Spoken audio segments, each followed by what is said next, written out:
बिस्मिल्लाहिर्रहमानिर्रहीम। अस्सलाम वालेकुम इस्लामिक टीचर के प्यारे भाइयों और मेरी बहनों, कुरान पाक की तिलावत एक मुसलमान के लिए इंतहाई जरूरी है। उसकी तिलावत की जहां नबी अकरम सल्लल्लाहु अलैहि वसल्लम ने ताकीद फरमाई है, वहीं आप सल्लल्लाहु अलैहि वसल्लम ने तिलावत के फजाइल भी बयान फरमाए हैं, ताकि हर मुसलमान शौक से कुरान पाक की तिलावत करे।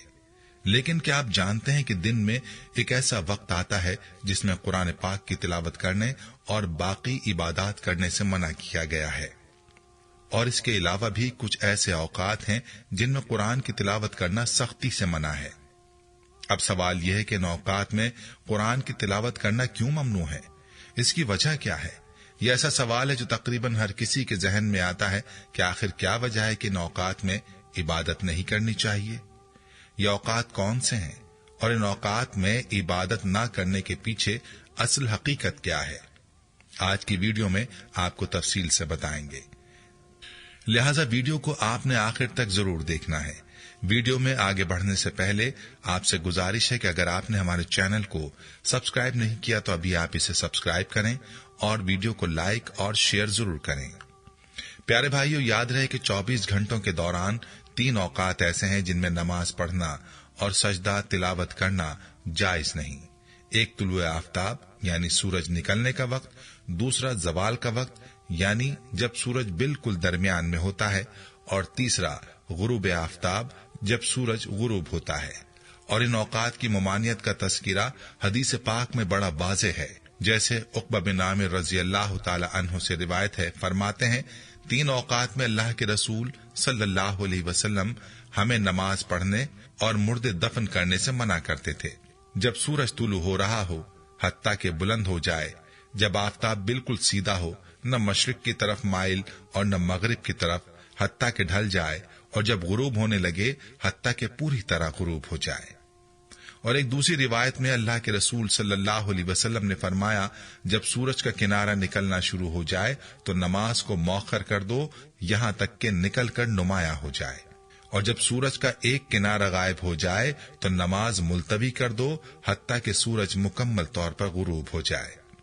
प्यारे भाइयों, आपने मुलाहिजा फरमाया कि 3 औकात ऐसे हैं कि जिनमें इबादत करने और नमाज पढ़ने और सजदा तिलावत करने से मना फरमाया गया है, यानी इन औकात में अल्लाह ताला के सामने झुकने की मुमानियत है।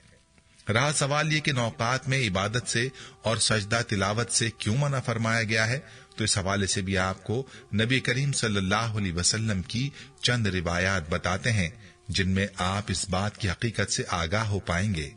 प्यारे भाइयों, इस हवाले से एक हदीस में अब्दुल्लाह बिन आमिर रज़ी अल्लाह अन्हुम बयान करते हैं कि अल्लाह के रसूल सल्लल्लाहु अलैहि वसल्लम ने फरमाया, नमाज को सूरज के तुलू और गुरूब के औकात में ना पढ़ो, क्योंकि वो शैतान के 2 सींगों के दरमियान तुलू होता है।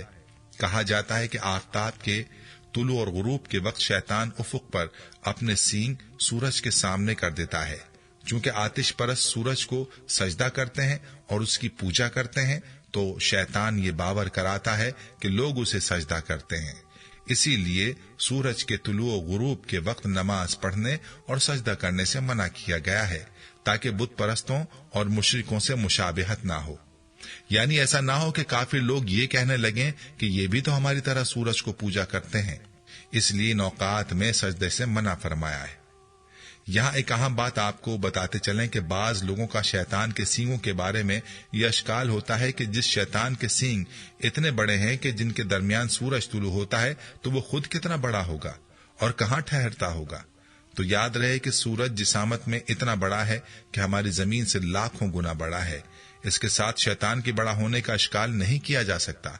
इस बात को समझाने के लिए मौलाना अब्दुल रहमान किलानी रहमतुल्लाह अलैह फरमाते हैं, शैतान को इतना बड़ा तस्वुर करने की जरूरत नहीं, क्योंकि सूरज आपकी 2 उंगलियों के दरमियान भी आ सकता है और तुलू भी हो सकता है। अपनी 2 उंगलियां अपनी आंखों से जरा आगे बढ़ाकर उनमें फासला देकर सूरज की तरफ देखिए, तो सूरज उन 2 उंगलियों के दरमियान दिखाई देगा। बस सूरज के शैतान के 2 सींगों के दरमियान तुलू होने की समझ लीजिए। प्यारे भाइयों, इस मिसाल से बात बड़ी आसानी से समझ आ जाती है कि जिस तरफ को सूरज तुलू होता है उस तरफ को शैतान अपने सींग ले जाता है اور خود کو خوش کرنے کی کوشش کرتا ہے کہ لوگ اس کو سجدہ کر رہے ہیں۔ البتہ یہ ایک ضمناً بات تھی، ہم بات کر رہے تھے ان اوقات کی جن میں عبادت نہیں کرنی چاہیے اور کیوں نہیں کرنی چاہیے۔ تو اس حوالے سے عمر بن ابسا سلمہ رضی اللہ عنہ سے مروی ایک لمبی حدیث میں سورج کے طلوع و غروب کے وقت نماز پڑھنے کی ممانعت کا سبب بیان کرنے کے ساتھ ساتھ سورج کے نصف النہار پر ہونے کے وقت یعنی زوال کے وقت نماز نہ پڑھنے کی وجہ بھی بیان کی گئی ہے۔ وہ یہ ہے کہ اس وقت جہنم دہکائی جاتی ہے۔